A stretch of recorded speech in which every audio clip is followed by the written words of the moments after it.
We welcome you to episode number 14 of the Marine Layer podcast with TJ Mathewson and Lyle Goldstein. On today's pod, Mike Lefko of Seattle Sports and SeattleSports.com joins the podcast. Mike is the afternoon drive producer for Wyman and Bob. Also hear him on the Mariners Radio Network and see his written work covering the Mariners and Seahawks at SeattleSports.com. He was at Mariners Media Day earlier this week. We'll talk to him about all the happenings at the Mariners Media Gathering before they head down to spring training. We have our shortstop preview for the 2023 season. It's essentially just J.P. Crawford, so a lot of J.P. Crawford talk looking at the shortstop spot for the Mariners this upcoming season. We'll close out the show with Speak Your Mind. Let's get it rolling. And we welcome you into this episode of the Marine Layer podcast here on recording for the first time on a Sunday, February 5th. Lyle, how are we doing? Doing pretty good. You know why? Because the biggest news in baseball this week is the Mariners get an extra year of Dylan Moore.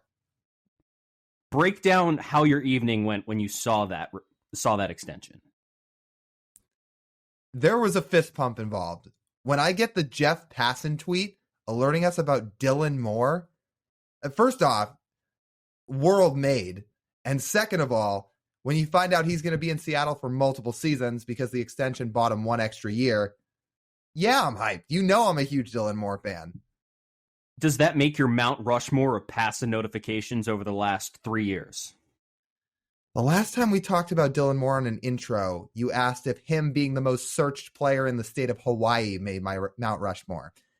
Can Jeff Passan tweeting about him either dethrone that or put it aside the Hawaii Dylan Moore search? I'm going to say yes. Wow. It is That's a dream, guy. And it's a good contract for the Mariners. About a little bit under $3 million a year for a guy who's worth a little over 2 wins above replacement as a backup utility man. He's extremely valuable to the Mariners, corner outfielder, infielder as well. I'm happy to see they've wrapped up Dylan Moore. We didn't talk about Dylan Moore at all with Mike Lefko, who we were talking to just before recording this intro. But we did talk about a whole bunch of other things regarding Mariners Media Day, all the guys participating in the WBC, the left field conundrum, Evan White. Yeah, we managed to talk more about Evan White with Mike Lefko. Even threw in Casey Sadler as well. It was good to have some perspective from a guy who gets to actually talk to these players on a weekly basis, 710 being the flagship station of the Mariners. They get access to Mariners players a little bit more frequently than other outlets do. So it was good, really good to get his perspective on all these things that have sort of come out over this last week.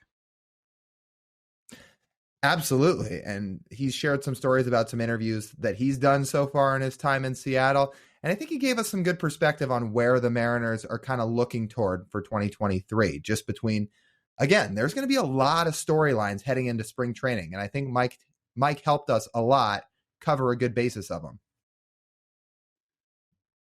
There's going to be a lot of levels, especially when we'll hear it in the interview. But the thing that really stuck out to me when he's saying, hey, how many of these guys are we going to see step up once a lot of these regulars go off and play in the WBC, like in Evan White, Cade Marlowe? Could Cade Marlowe make a huge impression? Cade Marlowe's name never came up, so that's why I'm going to bring it up now, of guys who could really step in and play well during the spring while all those other guys are gone. It'll be interesting to see. Let's not waste any more time. Let's get to our interview with Mike Lefko. We welcome Mike Lefko onto the Marine Layer podcast. Mike is the afternoon drive producer of Wyman and Bob at Seattle Sports 710 in Seattle.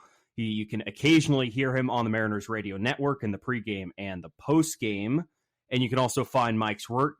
He writes occasionally on SeattleSports.com, covering the Mariners, Seahawks, and whatever else you guys decide to talk about that day. Mike, we appreciate you coming on. You were able to be at Mariners Media Day earlier this week, so it's good to get some inside perspective and have you on here today. We appreciate it. Well, I appreciate you guys having me on. I'll put aside the fact that you made a radio guy come on video, so apologize. See, it's the same thing for both of us, Mike, because me and you both work in radio, but here we are on a video podcast, putting our faces in front of it. It's strange. Like, you at least put a collared shirt on. I'm sitting here wearing a hoodie.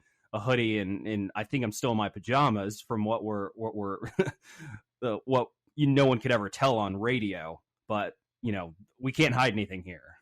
Lyle's got a better background than I do. I was not the best at dressing up the background behind me. Just wanted something a little plain, not too much light flooding in. See, all these things have to go into mine. But I think we'll work our way through it. We'll get to some good knowledge outside of that. Yeah, I think so too. So go ahead, Lyle. Sorry. I was just going to say, yeah, you got to try to build your own little studio with posters and old fatheads and stuff like that. Try to make it nice the best you can, right? It's a sharp look. Yeah, it looks good. Thanks. Before we get into a lot of the Mariners stuff, Mike, I don't know how many of our listeners are familiar with you. You are the producer of the Afternoon Drive show, Wyman and Bob, but you've had a couple other stops along the way. You've been in the San Antonio, Austin area, where you spent time as a TV reporter as well. You did some play-by-play at the University of South Florida, a graduate of Syracuse University. So before we get into the Mariners and up here in the current day in Seattle, maybe shed a little background for our listeners on how you got to where you are and maybe your love of baseball as well and how you've gotten here. Well, to right here, I think it's just the broadcasting grind. You guys, I think, can understand that, and I know you guys are going through it right now. A little bit older, so I made some more stops along the way, but you're just kind of working, carving out a path, and trying to find a foothold in this crazy sports broadcasting and play-by-play industry that we all like to do and so many others do. So out of college, it was right down to IMG in Winston-Salem to work with some college athletic departments, and did a summer minor league baseball there. So got to work with the Winston-Salem Dash, got some good draft picks for the White Sox that came through there. And then, women's basketball and college baseball at USF, where USF played against Cal Raleigh a couple of times when they were playing Florida State in some midweek games. So we saw a lot of great players who are now MLB players, most notably some Florida Gators teams who they churned them out there in the early 2013, 2014, 2015 years. Those are some loaded Gators teams. It's cool to see some of those guys from college baseball make their way through the minors and now into the majors. So I think maybe you guys have dealt with this, maybe not yet, but when you work in this industry, it's a little strange to tell people, but you are a fan still. But first and foremost, you're a fan of players who have come across your path, or you root for storylines to succeed rather than just a diehard for a team. So what's cool for me now working around baseball and the Mariners is to see guys like this who I might have seen and broadcasted in college or in the low levels of the minors now have success here at the major league level. What was your favorite storyline then, opposed to seeing Cal Raleigh early? At USF or this year for the Mariners? We'll say USF because we'll do the following storyline aspect. Okay, so this might not be popular for Mariners fans to hear because this guy is a pitcher for the Angels now, but a burgeoning pitcher when I was there went by the name of Jimmy Herget. He was a terrific starter, and he really had to grind and work his way through the minors and then found a role in a bullpen. So getting to see him lock on with the Angels and be a solid guy in their bullpen, that's so cool because USF, they're a good baseball program, but they are not churning out major league players every year like a Florida State or a Florida in that state, Miami as well. I mean, that state is loaded with baseball talent, but to see a guy like Jimmy Herget, who really helped boost USF through 2014 and 2015, now make it and be a solid MLB pro, that's a really cool thing to see, even if he is in the Mariners division. I'm thinking off the top of my head, you were before McClanahan was there, right? I actually got him when he was a freshman. He sat right behind me on the bus. So freshman and his sophomore year. And I think he has progressed much further than that now. But I didn't get to know him as much because as a freshman, those guys are kind of in their shell or they keep to themselves a little bit. So got to know Herget a little bit more because he was there for 3 years when I was, and Shane was just 2 years. But yeah, he was there and he was fantastic. Certainly had a sign or an indication that he could become something special, but don't know if anyone would have predicted the 100-plus dominant AL pitcher that he's become for the Rays. What was he throwing when you were there?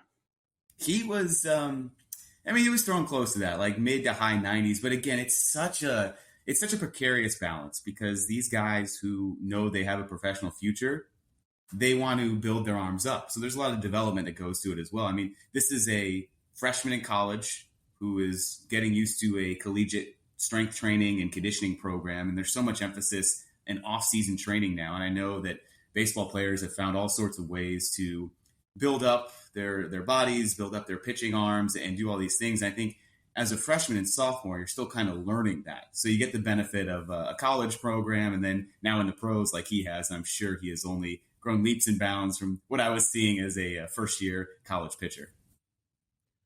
So as somebody who grew up pretty far away from the Pacific Northwest, from afar, how much did you really know about the Mariners before you got here? Ooh, honestly, outside of the rain in the 90s and then that terrific year in 2001, like after the early 2000s, not much. I mean, they were just a team that kind of fell off the radar, but they were the team of everyone's childhood. And I think a big reason why all of us of a certain age are baseball fans is because of Ken Griffey. And everyone tells that story. And then you get latched on with the player, the personality, and the team. And then you follow the Mariners a little bit because they are in the spotlight and they're such a prominent presence. But then I should do a double take and think, okay, well, that was close to 30 years ago now when Ken Griffey was in his heyday. And then towards the end of it and the end of this torrid run for the Mariners in the late 90s and early 2000s. So after that, yeah, there wasn't much. And I really had to dive back into the history and understanding, the frustration behind the droughts, all the good, the bad, and really the down years that this franchise went through. So certainly a new appreciation after being here now. This will be my third season covering the Mariners. So with that, you said it's your third season covering the Mariners. You've done a bunch of different stuff. Do you have a favorite either interview or moment that you've had so far? This is in hindsight, it didn't end up being he wasn't the best personality on the team, and it didn't work out with Jesse Winker. But I got to fill in for Shannon Dreyer on the home opener on the broadcast when the Mariners crushed the Astros in their first game of this past season. They didn't get a start at home because the lockout pushed back the original start. So they had come back, and there was all that excitement. Little bit of apprehension, though, after the opening series against the Twins and the White Sox. But when they go out there on that Friday night and just crush the Astros, and Jesse Winker had a decent game, and he's coming off the field, and you need to grab an interview, and this is live on the radio broadcast, and I asked him what the atmosphere is like, what he was taking it all in, and he drops an expletive right on a live radio broadcast. So that's a moment you won't forget. It kind of it showed at the time, I think, his appreciation for the scene and the atmosphere. And yeah, I look back on it now, and the memory itself is a little soured because Winker, the player and the person, didn't work out here. But in that moment, at the very start of the season, it was such a, wow, this could really be something special because the crowd was nuts. I mean, that place, the home opener, and then the night they clinched, those two games, and of course the playoff game, but that didn't end as well as the home opener and then the clincher did. But those three moments, I think, those three games really summed up the excitement and the potential of what this team and this core can be. And so to be able to be on the field and get that interview in the moment, that really was a highlight for me of this season. I want to ask you about the clincher, but I want to go back to Jesse Winker first, because you talked a little bit about his personality there, and his personality was such a big story when he came here early, and he's in all these interviews, and people are like, wow, I mean, he's very light, he's funny, he seems like a guy who's easy to get along with, and he seems like a guy that would really make a clubhouse a lot better.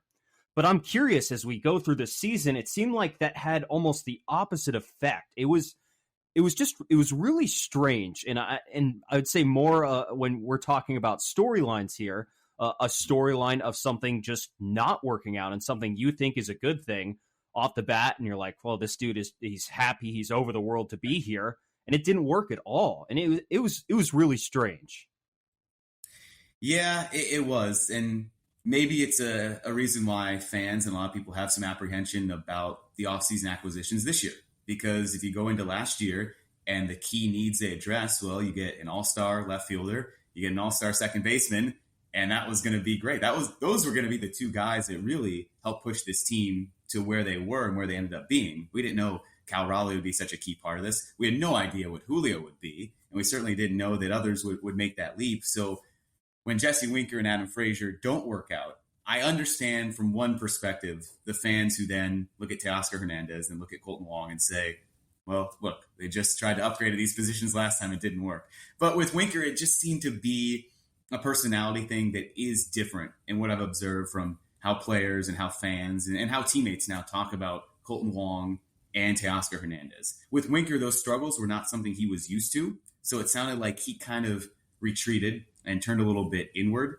And from what I've heard and from what, well, okay, so one thing kind of jumped out, and Bob Stelton, actually, who hosts our show, talks about this a lot, that when we were down there after the clincher, after everyone's just jubilant and celebrating, and that clubhouse is just a chaotic scene of everyone just celebrating one of the biggest moments in Mariners history, and Jesse Winker is removed from it. He was standing kind of outside of the main scrum. He wasn't really interacting with any of the players, with anyone else around. And actually, Bob went up there, credit to him. We went over to Jesse and asked him, he's like, hey, everything all right? Like, I see you're back here. And Winker said, like, yeah, I'm taking it all in. But that, in hindsight, seemed to be a big key about him just not meshing personality-wise with the rest of this Mariners team. And baseball, it's so important to have a good clubhouse dynamic. I mean, that's what carried the Mariners through that slump in the dog days, in the early stretch of the June, and before they really made their run, before the All-Star break, when they were 10 games under 500. I think it was the personality of those guys who became core clubhouse men in that locker room. Jesse Winker wasn't really a part of that. And so that kind of didn't mesh with the dynamic of the Mariners. And his production obviously wasn't what anyone expected when he came over here. Maybe his teammates, certainly the front office. I assume Scott Service was perhaps a little disappointed. He's never going to say that. Neither would Jerry DiPoto or Justin Hollander. But when the production doesn't match up, and then when a guy who maybe he's just wired a little bit differently also isn't fitting in well, it just kind of led to a series of events that now he's not on the team anymore. Well, I was going to say that all makes a lot of sense when you kind of spell it out like that. And it's obviously disappointing for the team, for the fans, to see a guy that had so much expectation come into Seattle and then not work out. But if it's clubhouse chemistry people are worried about with the new acquisitions, the good news is Teoscar Hernandez has been seen all over social media over the last couple of weeks working out with Julio Rodriguez. So it seems like he hasn't taken much time to get acclimated to some of his new teammates. And that's why I think, and I would tell these fans that are saying, well, and okay, so I'd also caution this by saying we interact with maybe the angrier of the bunch being on talk radio. You're going to get a certain subsection of fan that gets a little more frustrated and a little bit vocal in their frustrations, which is okay. I mean, never going to tell anyone how to be a fan. Fans are passionate. They can express their opinions however they want. But yeah, this is not the same as a Winker, even an Adam Frazier. Colton Wong, by all accounts, great guy. He's been on our radio station a couple of times now. Other teammates now have talked about his work ethic and his personality, and every stop he's been, he has fit in well. So Colton Wong certainly seems like he'll be a good fit. And yeah, Lyle, you mentioned it, Teoscar Hernandez has been working out with Julio. I mean, he was at Mariners Media Day. He was one of the nicest interviews around, did a number of interviews there, spoke to the assembled media. So in terms of clubhouse fit, these guys are different. And we obviously don't know what their production is going to be. Could Teoscar Hernandez regress a little bit in an unfriendly hitter's park? Sure. But you don't have to worry about the personality side, at least from these two. Yeah, that's pretty much how we think about it too. And I heard I was listening to Salk's podcast on his Friday show, and he was really impressive. Teoscar's the kind of guy. He's not the biggest guy in the room, but he's like a unit. He looks like just a baseball player. I mean, that's just like the old person talk coming out of me. But he just he has that look of a baseball player. But I'm glad I'm glad we've heard all these raving reports of him so far, and all the positives. And it sounds like he's going to contribute a lot in spring training. And for what I wrote down, he will be indeed playing for the Dominican Republic in the World Baseball Classic. But was there anything he said there up there at the podium that was that was notable from Media Day when he was there? I don't think he was going to come in and make any revelatory or earth-shattering remarks. I mean, he's a new guy. He's kind of feeling it out, but he just kind of expressed how excited he was to be here. I mean, he said dating back to his days with Houston, how many times he's actually liked playing in this park. So he has, I guess, admired the Mariners from afar. And one thing that was kind of funny that stuck out, I guess the Blue Jays, when they drew the Mariners in the first round of the playoffs, guys were excited. They wanted to play them. There was some maybe desire to avenge the sweep that they had here in Seattle. But Teoscar was one who specifically said, he's like, nah, I didn't want to play those guys. Like, I knew how good they were. So he certainly knew how good the Mariners could be. And we saw that in the playoffs with that sweep of the Blue Jays and with the close series against the Astros. So I think him just kind of fitting in and settling into a team that from the outside looks very appealing to a lot of players right now. Diving a little further into Mariners Media Day this past week, what the biggest story to me was Jerry Dipoto informing everybody that Luis Castillo is not going to pitch in the World Baseball Classic, because we had previously all heard that he was. Were you guys surprised at all to hear the news? No, I don't think you truly know what happens behind the scenes. Maybe how much, not pressure, but how much the Mariners maybe express their concerns, how much Luis Castillo then had to go think it over. But it sounds like both are aligned in realizing, look, the goal here and the plan is the Mariners made a significant long-term investment with Luis Castillo. And Luis Castillo was brought here to win games, to take this team to World Series. I'm sure if it's laid out like that, even with all the pride for country and what this means to baseball on the world stage, the goal for every baseball player is to win a World Series. So Luis Castillo, who had to languish in Cincinnati, now coming here as the centerpiece, as the focal point of what this really good rotation wants to do. And it's going to be a Mariners team that'll be led by their rotation again.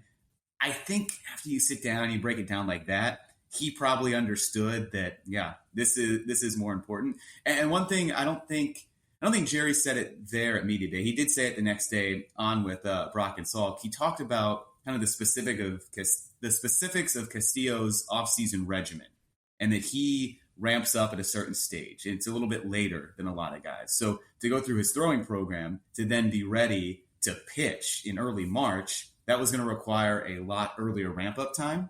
And I think when they broke it down like that, Castillo's camp and then the Mariners realized, all right, the most prudent thing to do is not pitch there.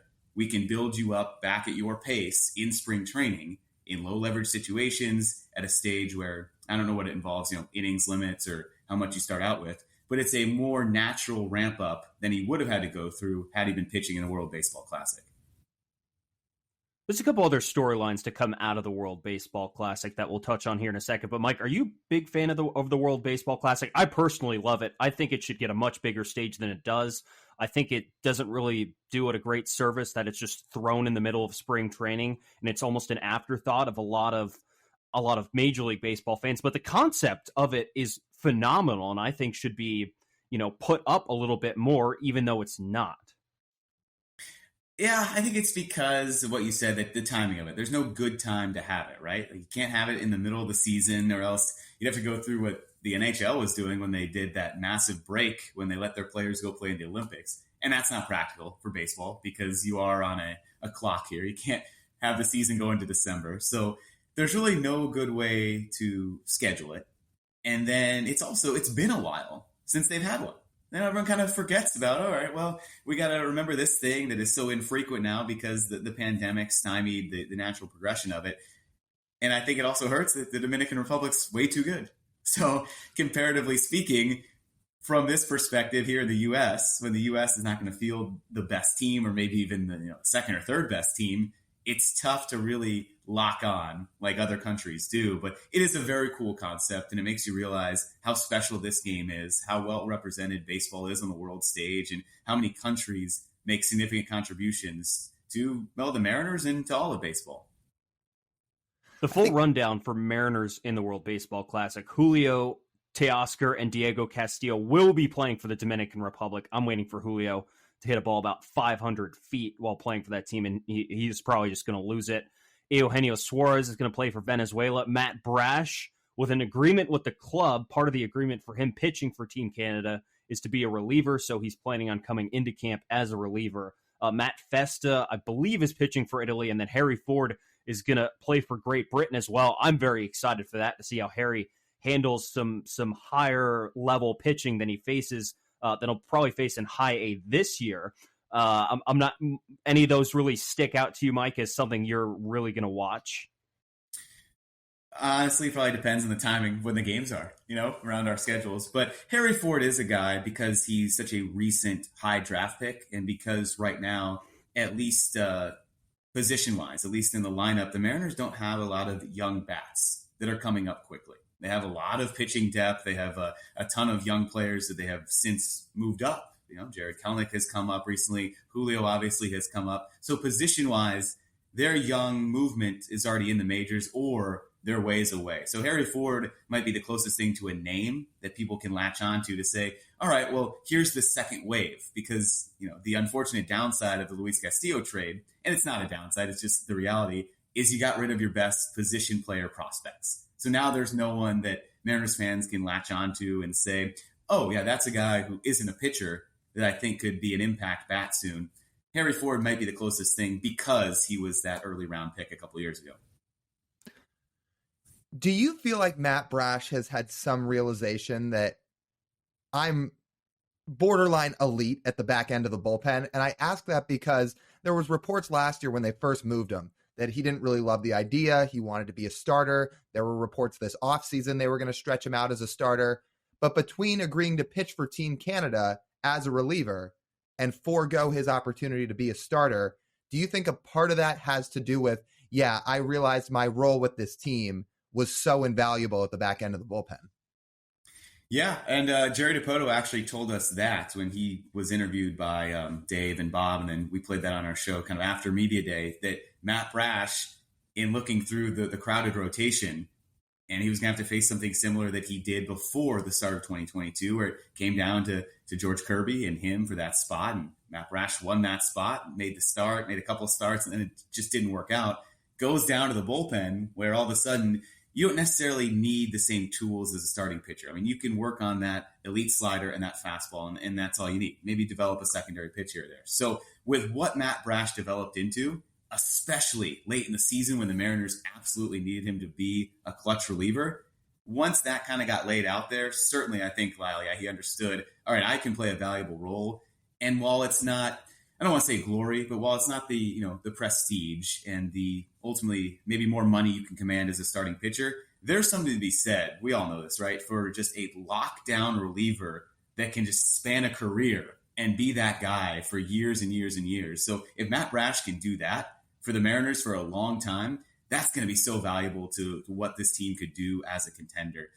And it seems like, again, going back to the clubhouse chemistry thing, these are all good guys. There's not any obstinate resistance being put up by any of these players, it seems like, when they get told something by Scott or by Justin or Jerry. So after that sit down with Matt Brash, who is still very young, and they tell him, look at all the starting pitchers we have right now. The Mariners still don't know what they're going to do with all their current starting pitchers. You have 6 of them without including Matt Brash as a possible option.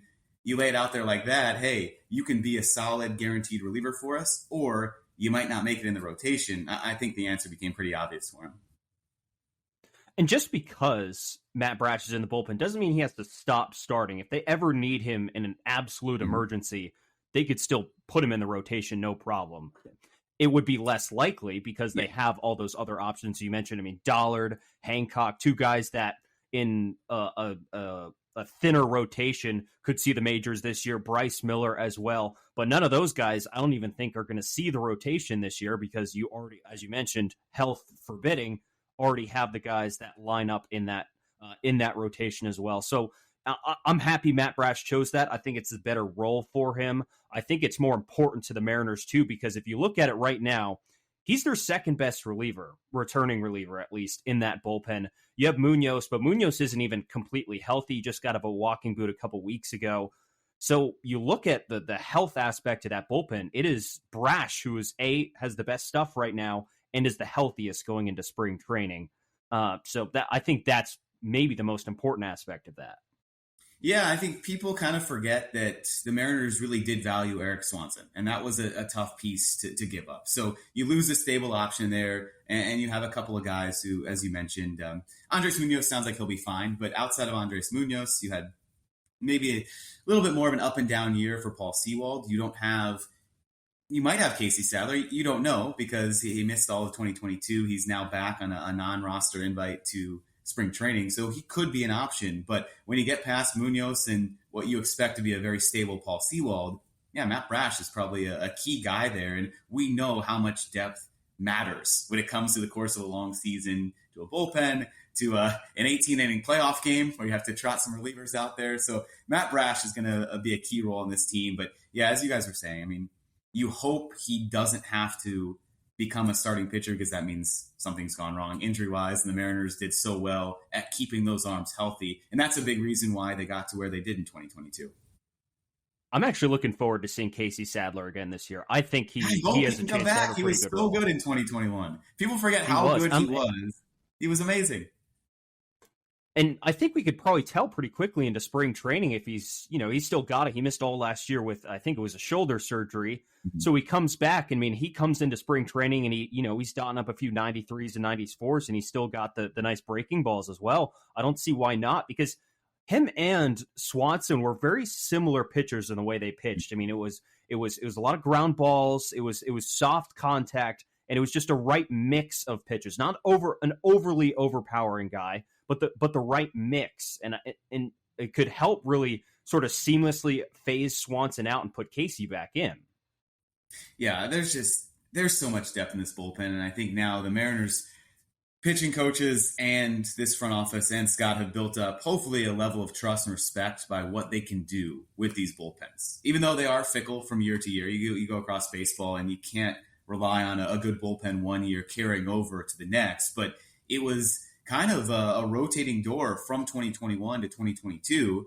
And with the bullpen being so good in 2021, new names did the same thing in 2022. There was no Andres Munoz or Matt Brash in 2021, yet here they were becoming the key factors in 2022. So that gives you the trust that whoever comes up and develops and maintains that bullpen spot, whether it's Casey Sadler again or someone else to help out Sewald, Munoz, and Brash, is going to be someone who acclimates quickly to how the Mariners like to pitch.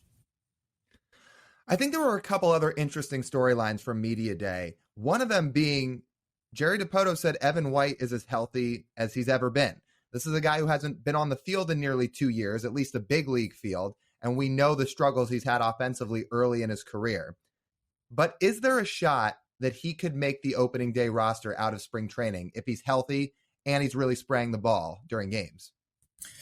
Opening day, I don't think so. It just feels like, where's the position for him? And that's the issue. Because as you said, Lyle, I mean, the bat has always been behind. The defense was truly elite when he was up here before, but unintentionally, his absence led to Ty France turning into a very capable first baseman. And now with the Mariners wanting to platoon a number of positions, it just doesn't feel like there's room to carry Evan White. Maybe you could rotate him in a couple of days to give Ty France a break, but, you already have Dylan Moore on the roster hanging around. You already have a couple of other guys who are going to be a big impact that don't have everyday positions. So with that positional flexibility and the fact that we know the Mariners don't like to have that day in and day out DH, I don't want to say never, because he could come in and the bat looks great. And if he is as healthy as Jerry is talking about, which would be incredible, this is a guy that they committed long-term to a few years ago. So he is important, but you look at just the uncertainty still about how he would fit in onto this roster. And I think they probably want to see a couple more live game reps before you could say, yeah, Evan White's going to be here. There doesn't feel like there's an urgency to get him on the opening day roster because of what Ty France can do. Now, that's not to say that after a couple of weeks or a couple of months, if you need someone to help spell Ty France, or, I don't even want to bring it up, but what happened last year where Ty France got injured and he had to miss time at first base, you don't have that Carlos Santana anymore. So Evan White could still play a pretty big role on this Mariners team either this year or maybe next year. But opening day, at least to me, it feels like they're pretty settled at this point position-wise. Doesn't feel like there's a lot of position battles. You have your platoons in left field and at second base and wherever else it seems to be about it. But because Tom Murphy's also back and should be a key part of this team, I think he's more of a guy that he could be in that day in, day out DH spot along with Dylan Moore or some of these other guys if they need to get bats in there. I think there's a pretty good chance it doesn't even have to be at first base from what I'm thinking. I'm thinking if AJ Pollock gets hurt, you have Sam Haggerty on the bench, a very good defensive outfielder and a very good right-handed hitter, so that platoon still works with Jared out and left. But then you have the potential to add another guy like Evan White to your bench who could play the corner outfield spots if you have to move Sam Haggerty to the infield at some point and spell either an injury or a day off for a Dylan Moore, a Colton Wong, a Eugenio Suarez, or any of those guys. So I think we'll get more of what they projected from Evan when they drafted him, and they said, well, he's a supreme athlete. We could stick him in the outfield if we want. As good as his defense at first base is, I think we wouldn't lose too much putting him in the outfield. Now, I'm not necessarily sure that's the right thing for him, because if it's the only value you get out of Evan White is his defense at first base, then sticking him in the outfield kind of is a wash. But I would say, Mike, because you guys are going to get to go down to spring training here sometime in the next month, am I right? We're going at the very end, so I think we'll have a pretty good picture of what the roster is. And those guys that go to the World Baseball Classic will be back then as well. I think we're going to be there the very last week. Literally, they'll leave and break camp and come back to Seattle, I think, the weekend after we leave. So we're there the week of the 20th through the 24th. So by then, I can check back in and tell you a pretty good impression of what the opening day roster will look like. I'm guessing when you're down there, though, Evan White will still be with that group, because I believe they keep all the 40-man guys and the AAA guys there till right at the very end, and then they'll come back up to Seattle together usually. I'm guessing Evan White's going to be there. He's going to be playing, and I think he's going to be playing in the outfield. What could help is he's going to get a lot of time while these guys are gone. That is the big impact of the World Baseball Classic. Not on the guys, I think, that are leaving to go play with their teams, on guys like that need reps. On a guy like Jared Kelenic, who Jerry did mention, because we do have the benefit that he's on our station every week. A couple of weeks ago, he did say Jared's going to benefit from getting a ton of reps with other guys gone. I mean, he will be in the lineup pretty much every day, it sounds like, getting a look at the plate, getting all these at-bats to try to see if the offseason work has helped. So something like that for Kelenic, for Evan White, where the bat is still the biggest question mark, could play a big impact in determining what happens with these guys. And there's a lot banking on Jared Kelenic, but to get something out of Evan White could only be considered a bonus. It could certainly help take that step where everyone's wondering, how do you accomplish that? What's the step to the popular word thrown out there is, well, how do you catch the Astros? And that's a very loaded question, but a combination of factors, maybe Evan White providing a massive contribution, that could be one way. We've talked a lot about Jared on this podcast. Lyle, I'll let you get in here in a second, but I wanted to just work this in. Jerry said, Jerry and Justin Hollander at Media Day, quote, I wonder if they explained this to you, Mike. They quote, they were particularly excited by recent biometric evaluations of Kelenic's mechanicism. Did they explain what that means? I think that's just a good baseball way of dressing up, saying his, off-season work, what he has studied, what he is probably, and they didn't get into detail about what it was, but what he has evaluated maybe in his swing, in his at-bats, in his approach to the plate. I also don't think, and they have said this a lot as well, it isn't anything physical with Jared Kelenic. It's mostly mental. It's in his head. It's how tough he takes perceived failure, because baseball is a game of failure. So if he does go through a slump and that lingers, and the frustration and the mindset that kind of stays with him, that, and maybe that can get lumped into biometrics and all this, that's the key for Jared Kelenic, because he has all the tools. We've seen it. There's a reason why he has been such a hype prospect from the time he was drafted, and why the Mariners made the centerpiece of that trade Jared Kelenic when he came over from the Mets. But mentally, that's such a struggle, because baseball is a frustrating game. So maybe it's something there, because Jerry has also mentioned a lot that Kelenic is 23. He's so young. He's a guy that if he was coming out of college, he might have just been drafted, right? He would have been maybe drafted at age 21 or 22, and this is perhaps his first full season in baseball. But because he has been doing it since high school, there's this intense scrutiny and focus on him, and the timeline has been sped up so much further than perhaps a prospect like Kelenic is ready. It's not linear. I keep saying this is what, Dipoto and Hollander have said, but because they do, they say it a lot, and they say it on our airwaves a lot, that it's not always linear for guys. Kelenic showed great signs of progress at times throughout the season, this past season. The final month, the playoffs weren't great, but the final month, he was a pretty valuable contributor. So if that can get pushed together in a continual string of at-bats, and then maybe a month or a quick start that leads to that confidence, that's the key for Kelenic. And yeah, we can go back to the age thing, even though people don't want to hear it, because it feels like he's been part of this team for a long time. but he's young and he still has time to figure it out. People forget he really only had one minor league season because he tore it up in low A, high A, double A in 2019. 2020 was lost. He had 6 games in affiliated minor league ball in 2021 before he was called up. And that was kind of it. So he got some time back in AAA the last 2 years, and maybe that started to make up for some lost time for him. And if it has, that'd be great because we saw some of those adjustments that he made in September last year, where, like you said, he was a contributing piece of the offense. Along with, I think he improved his defense a lot last year as well. I mean, 2021, he wasn't a great defender. Last year, he really was when he was up in the majors. So I think there have been marginal improvements over time, but 2023, it feels like could be the make or break year for him.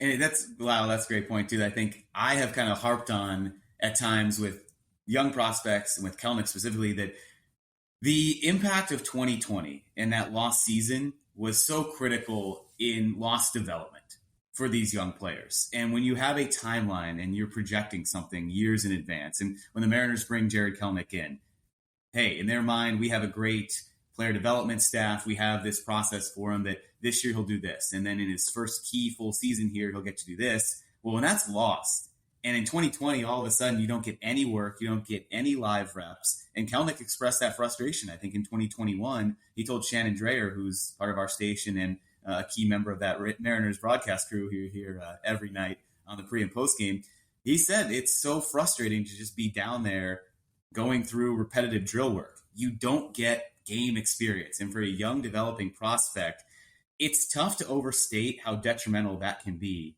for lost development. So Kelenic had to deal with that. Maybe it stalled something key that hadn't been clicked yet or hadn't been uncovered that he was struggling with, and it has taken this long to build up to it. But that lost season, it pushes everything back on the developmental scale for some guys. And for a guy like Julio, so preternaturally gifted, might not have affected him. But for Jared Kelenic, who had a high school and travel baseball experience where the quality of competition might not have been what then he was used to or jumping into here at the majors and at the pro level, he needed that development, it seems like. And with that loss, it certainly is taking more time than people wanted. But I don't think we can just step by that and say, yeah, well, 2020 happened. It happened for everyone, so it shouldn't be an excuse. Because it can be a big factor depending on where a player is in his timeline to develop. Last thing, Mike, before we get to our shortstop preview and talk essentially only about J.B. Crawford because he's the only shortstop on the roster. They mentioned Taylor Trammell alongside Jared Kelenic. Are you giving him any real shot of being the left-handed part of that platoon? Yeah, I don't know. And I think it comes down to how much he truly did develop. Jerry was very specific in saying left-handed batters when he was talking about left field. He didn't say Kelenic. I mean, he said A.J. Pollock and then our young lefties. And at that media day, they also mentioned how much work Trammell has put in at Driveline, where J.P. Crawford worked out and where a lot of guys go. And I think the Mariners really trust what they can get out of that facility there and the development and the improvement they see from their guys. So if Taylor Trammell comes in, and remember, he was a pretty highly touted prospect himself, if he did find something that just clicked, yeah, he can certainly be part of that. I mean, he's older than Kelenic. He's not this young bat anymore that is going to still have so much untapped growth and potential. But if there's something that all of a sudden they were able to unlock, I think certainly at this point in the season where we're sitting here before spring trainings even began, before you see how a season plays out, it's not a fallacy to say that Taylor Trammell could be that left-handed hitting piece of the left field platoon. This has been a really fun conversation, Mike. We really appreciate it. You can hear all of Mike's work. You can hear him in the afternoons producing Wyman and Bob on Seattle Sports 710 on the 710 app. Or if you still have a radio, I know those things being phased out nowadays, but if you still have a radio, you can turn to your dial to 710. You can hear Mike on in the afternoons. You can find his work at seattlesports.com. And you also hear him on the Mariners Radio Network upcoming in this 2023 season. Mike, we really appreciate you coming on the podcast today. It was a very insightful conversation. You mean you guys don't still tune a radio in your cars? I doing that?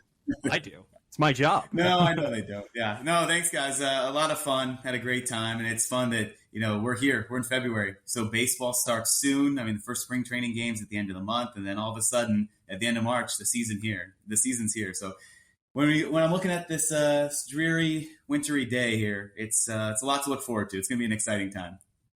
Thank goodness for the roof. Yeah. Thanks, Mike. Yeah, thanks, guys. I'll get some better lighting next time. Hope that was all right.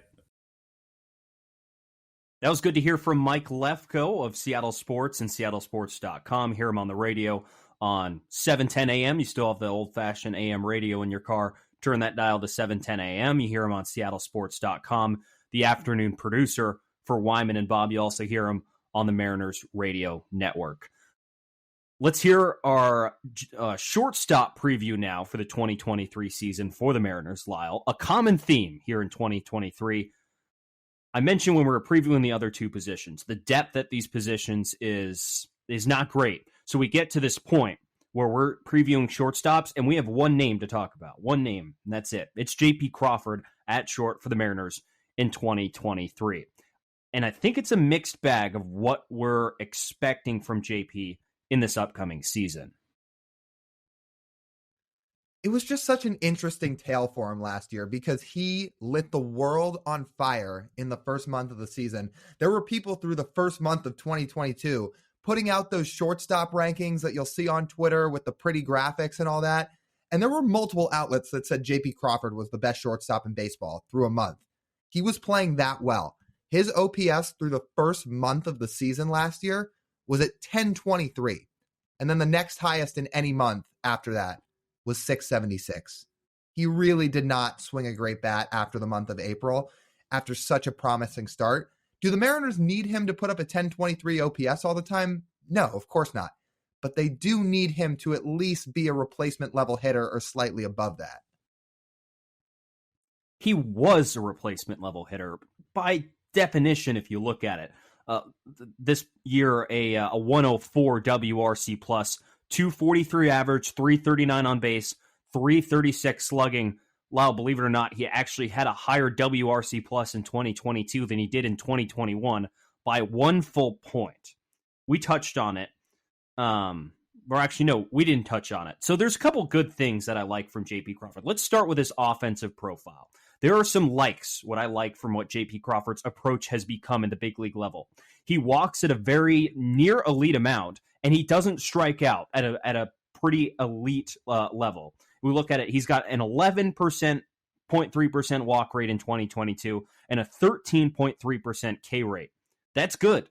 The rest of his offensive profile is not good. And we're talking about exit velocity. We're talking about his swing mechanics. We're talking about just the results on the field, these prolonged slumps that he would go into throughout the course of the season, all negative across the board.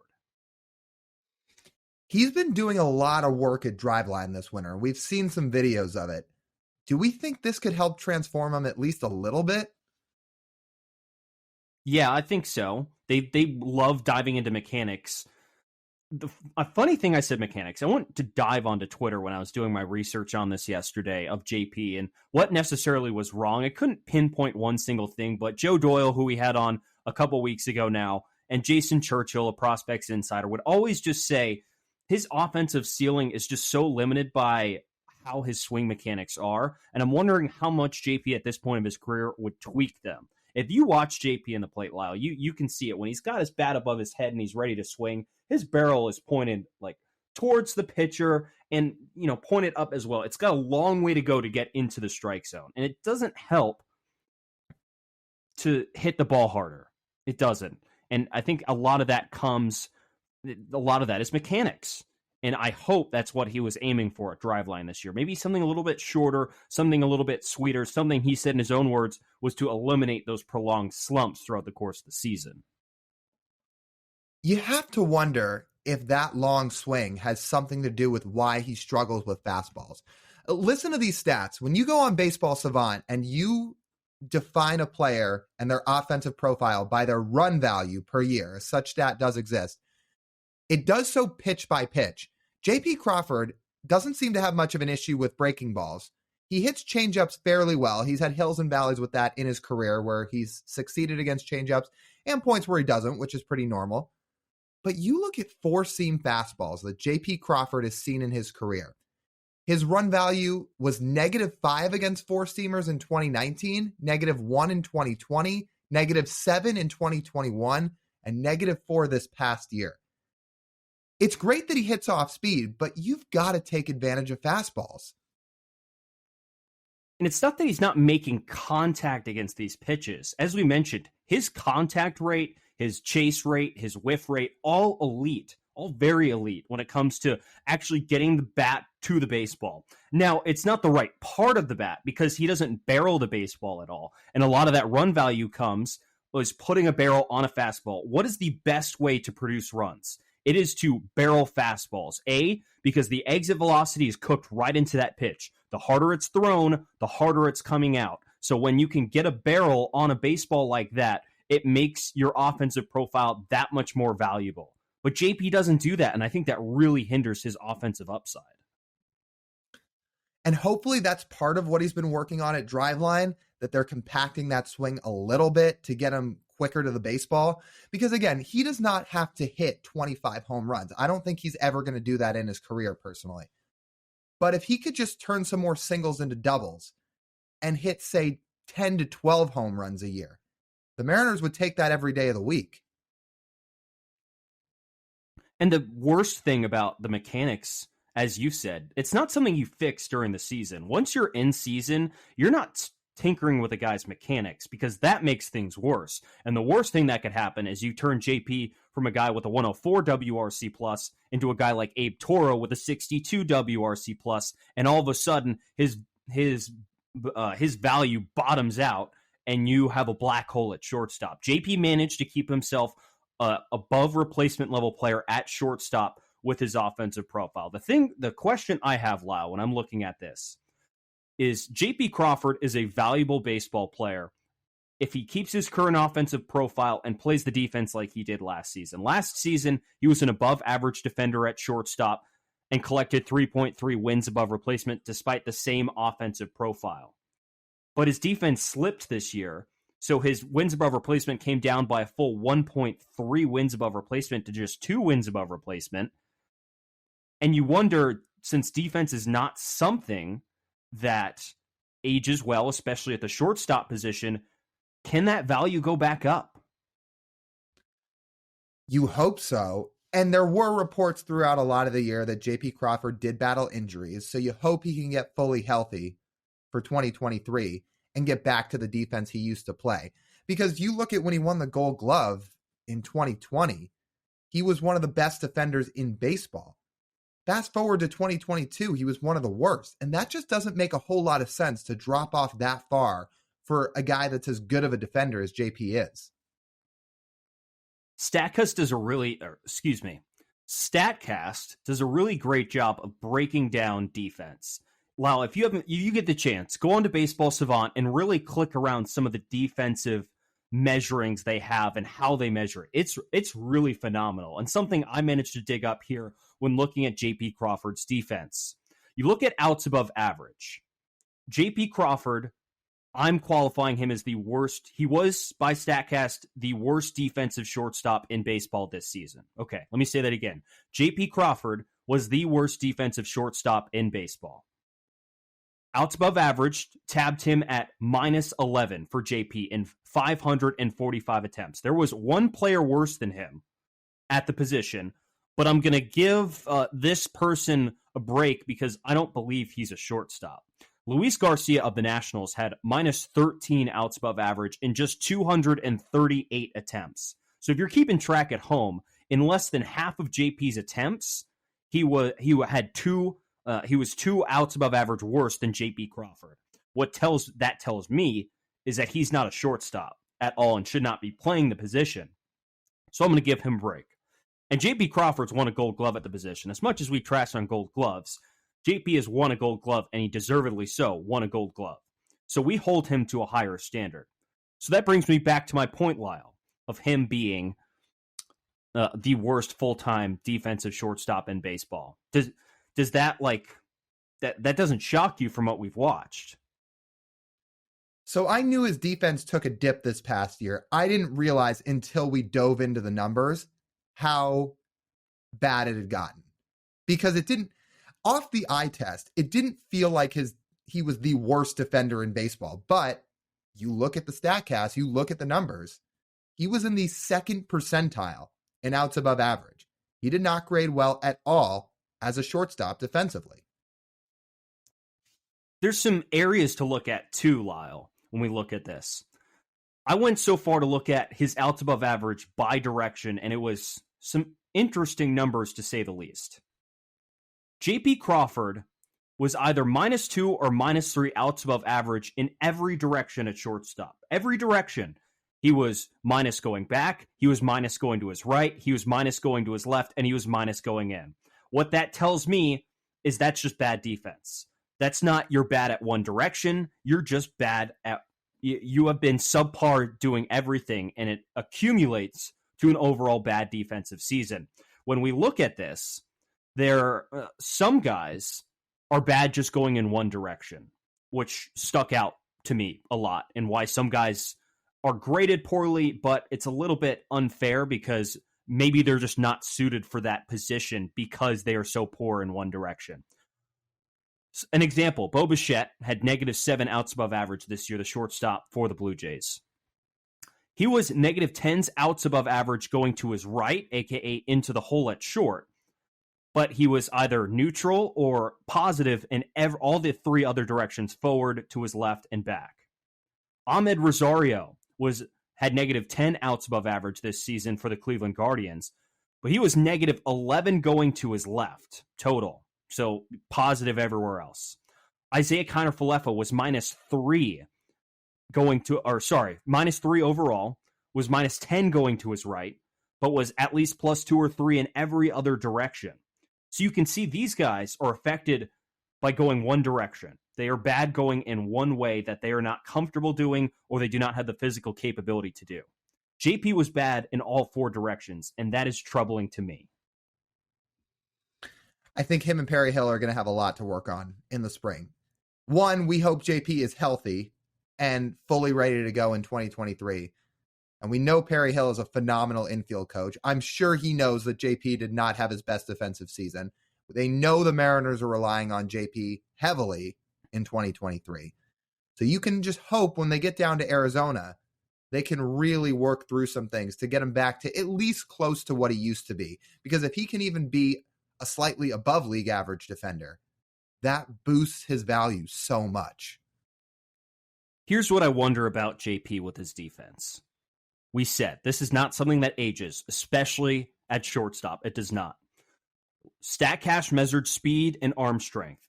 For JP Crawford, over the last 3 seasons, all 3 of those things has trended down.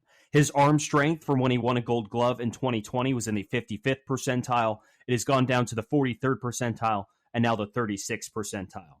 His speed has gone down from the 61st percentile last season to the 38th percentile this season. 2 things that are pretty key at shortstop: being quick, being fast into the hole, and firing off a good throw to first. Those numbers say he's trending in the wrong direction.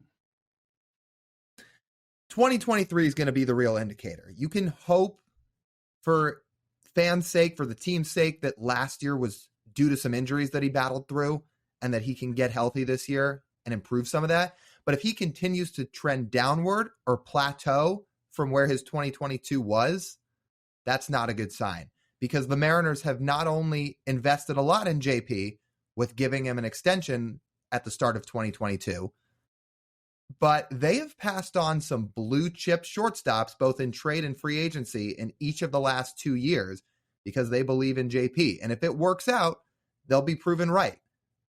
But 2023 is a very, very critical year for JP Crawford to prove his worth. To piggyback off of Lyle's point, MLB Network has been doing their top 10 lists at every single position. If you want to see some of our beefs with those top 10 lists, we've highlighted a couple of them on our TikTok page, our YouTube page, our Instagram Reels page. If you want to go check that out, at Marine Layer Pod. They released their shortstop list. I don't really have a problem with the shortstop list. It's a very good group. But 7 of the top 8 shortstops ranked by by MLB Network were available at some point in the last 3 seasons. At some point, they were available, whether it's free agency or trade. They were available, and the Mariners decided that none of them were going to be on this team, and JP Crawford was going to be their shortstop instead. Just something I want to point out. They gave him the extension. So again, this is a very, very critical year for JP Crawford, especially because if he gets injured and has to miss some time, there's not a lot behind him. Dylan Moore probably slides over to shortstop if that's the case and has to fill some time there. But you look at the Mariners system, there's nobody knocking on the door. The Mariners have some very, very good shortstops in their system, but none of them are anywhere close. Belnine Celestin, we've talked about him a bunch the last couple weeks. He is 17 years old. Cole Young, their first-round pick from 2022, he's 19. Michael Arroyo, who's a highly touted prospect, is age 18. And Axel Sanchez, who's starting to work his way up through the pipeline, is 20 years old. None of those guys are anywhere close. It is JP Crawford's job. So the Mariners are banking on him to have a good year. A thing to note with Dylan Moore, too, I don't think Dylan Moore could handle being a full-time shortstop. He is a career negative defender at shortstop. He's much better at second. He's much better in the corner outfield spots. I wouldn't be comfortable relying on Dylan Moore for an extended period of time at shortstop. After Dylan Moore, it's Mason McCoy or Sam Haggerty, if you think Sam Haggerty could handle short, but it's slim. It's slim pickings. If JP Crawford has to miss extended time this year, they would probably go out and trade for somebody. Kind of like how they went and got Carlos Santana this past year when Ty France had to miss some time. They would probably have to go out and trade for somebody like that because you're right. You know I'm a big Dylan Moore fan. I don't think shortstop is his best place to succeed. And I doubt, unless he really lights the world on fire in AAA, that Mason McCoy is going to get a real chance at the big league level to play every day. Could Evan White play shortstop? A lefty shortstop? Could you imagine? I've always said that I feel like a lefty low-key could play second base. I don't think a lefty could play shortstop, but maybe second base. What about if you think of the concept of like going to your left? I think that would be fine. The biggest problem would be going into the hole at short. That would be the biggest issue. Mm-hmm. Yeah, I mean, to have to spin around, it'd be too tough. Something to think about, because in conclusion, there's a lot riding on JP Crawford this year. He's going to be getting some more time off this year. Jerry DiPoto and Scott Servais said they're going to try and get him off his feet more, keep him healthier, and hopefully boost his production as well.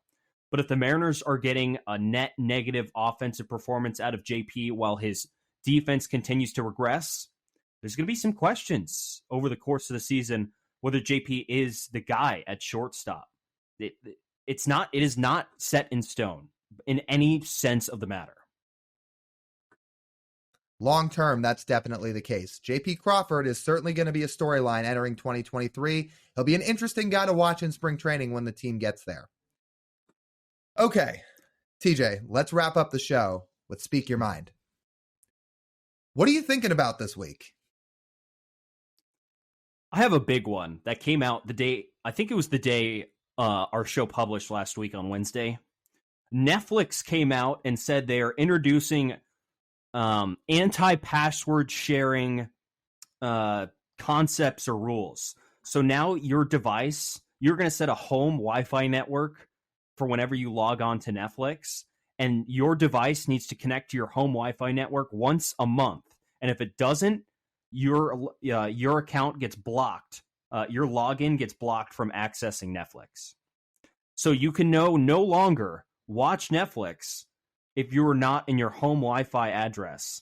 So someone like me who still watches Netflix on his parents' Netflix account won't be able to watch any of his favorite Netflix shows because of this technology introduced by Netflix. I would like to announce I'm taking my talents to HBO Max. I think a lot of people are going to be off the Netflix train because of this. I mean, exactly. If you're somebody like you or me or a college kid who uses their parents' Netflix account and you're in a different state, but they won't let you watch Netflix, how is that attractive to the consumer? It's not. People are going to start using other outlets. The way I heard it put is the only thing stopping people from just going on the internet and pirating these shows is password sharing, where Netflix still gets their revenue from their accounts, but their accounts are more shared. So now that they're going to be putting in all these stops, What's going to stop people from just going online like they do with the NFL, like they do with the NBA, like they do with baseball, and just work around it and find these shows on some website that's not entirely legal, but you can still find the shows you want to watch. There's nothing stopping that now. Yeah, or people are just going to start watching Hulu or start watching HBO Max, like you said. I wonder if the ratings on some of these shows go down on Netflix, if the shows themselves try to opt out and take their programming to a different outlet. I'm just most bummed because I'm a big fan of Netflix original series, and I won't be able to watch it if, well, I'm locked out of Netflix because I'm not at home.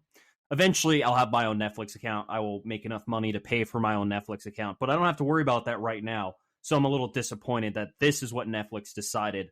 I honestly don't think this is going to make Netflix that much more money in the long run. So, I don't know. Hot seat Netflix. Okay, I have two this week. I'll say one because I think you have another as well. I cannot stand this Burger King commercial for another day. It's driving me insane. It's to the point where it's on TV all the time. I can't get it out of my head.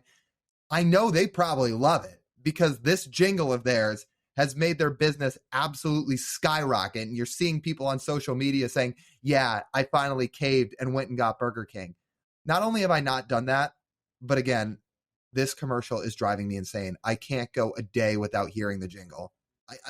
I'm sorry if I'm offending the people that are very pro Burger King commercial. I can't do it anymore. Can you wait for the Super Bowl? The Whopper commercial for the Super Bowl is going to be unbelievable. Do you think they're going to have a new one out? Yes, 100%. It'll have the jingle in it, but I think it'll look a little different. If there's a skit involved and it's entertaining, maybe. But just hearing the song over and over and over, it's making me lose some sanity here. I can't do it. You know what it's called? Good marketing. I think they've done a good job with that. I think they have. They've absolutely done a good job with it. Because what was the last time that a jingle in a commercial really resonated like this with everybody?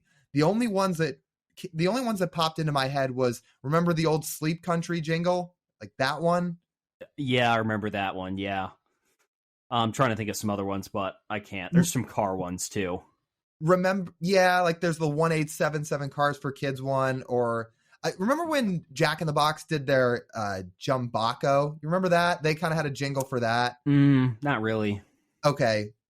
So that one, not as much. But yeah, this Burger King one, it's been good marketing because it's absolutely off the charts.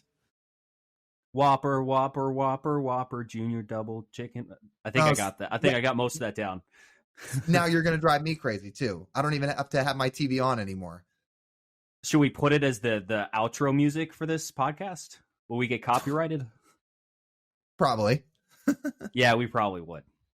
And we don't do marketing for free. Sorry, Burger King. Even though we've spent the last 5 minutes talking about the Burger King Whopper jingle.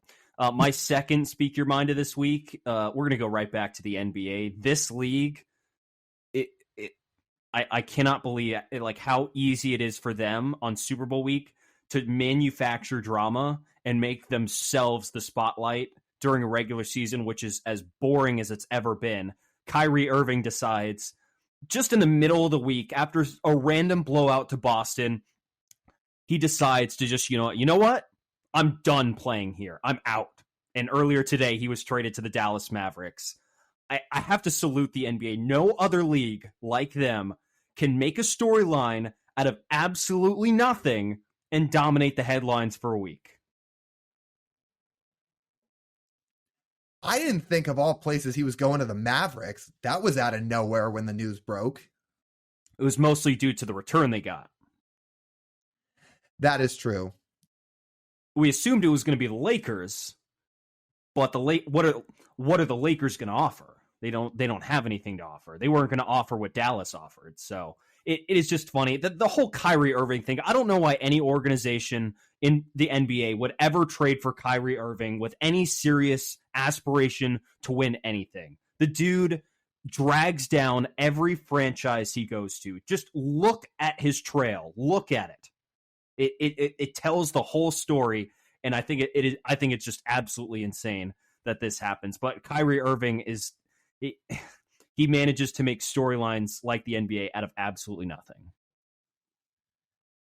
I guess if you're the Mavericks and you're trying to go all in for half a season with them, maybe it makes sense and just put up with them for a short amount of time. But the reports that are being dropped saying Kyrie Irving wants 4 years for $200 million next year, I don't know what team in their right mind could give him that after he consistently just causes turmoil at every stop of his career. So let's list off the guys you couldn't make it work with. LeBron, KD, James Harden. Am I missing anyone? Jason Tatum, Jaylen Brown. Am I missing anybody? Kevin Love, I guess, when he was good. Kevin Love, yeah. Man, I don't know. Kyrie Irving, credit. I mean, man, every time you think Kyrie's quieted down and he's gotten the drama out of his life, he's like, nope, back in front. He knows how to draw headlines. Okay, my final Speak Your Mind for this week, a little bit of a different tone, but I thought I'd give him a nice shout out. So my brother's leaving this week because he is starting active service in the Air Force. By the time this podcast is out, he'll be out of Seattle. He'll be on the drive down to Del Rio, Texas, where he's going to be stationed it's called Laughlin Air Force Base. So Del Rio, Texas is pretty much down right by the border. It's 3 hours from Austin, and it's like 2.5 hours from San Antonio. It's really in the middle of nowhere. So I guess to put in perspective, the time you've spent in Corvallis, TJ, or the time I've spent in Dayton, it probably wasn't, like those two cities are probably like living in Chicago compared to this. But for my brother's sake, he's really excited about it because he's always loved flying planes. He's doing what he's passionate about. So I'm excited for him. And he's an avid listener of this podcast. He's a big Mariners fan. So I wanted to give him a nice shout out. I think he's going to be significantly busier than I am here in Corvallis flying planes. Much more important things to do than spewing nonsense into the microphone. Yeah, same here. I was going to say he's going to be out saving the world or things of that sort. So yeah, I'm happy for him. He's been flying planes for a long time. He's been doing it since he was about 16 years old, and now he's going to go do it for a career. So that's pretty cool. Most of those Air Force bases too have pretty good setups for people living. It's it's a standard town for the most part. He'll have lots of open country to fly over. That's for sure. Exactly. Now, how many pictures he'll be able to take of scenic land below, that I can't promise, but you're right. He will definitely have room to fly. So, of course, best of luck to him. And, obviously here we wish him all the best because aside from being my brother, more importantly, of course, he's a listener of the pod. So we always appreciate it. Well, with that just about wraps up this edition of the Marine Layer podcast. As always, if you want to listen to our full form podcast, you can do so on Apple, Spotify, Amazon, Google, and you can find the video form on YouTube. If you want to follow us on social media, you'll find us on Instagram, Twitter, TikTok, and YouTube Shorts at Marine Layer Pod. For TJ Mathewson, this has been Lyle Goldstein. As always, we thank you guys for tuning in. We'll talk to you next week.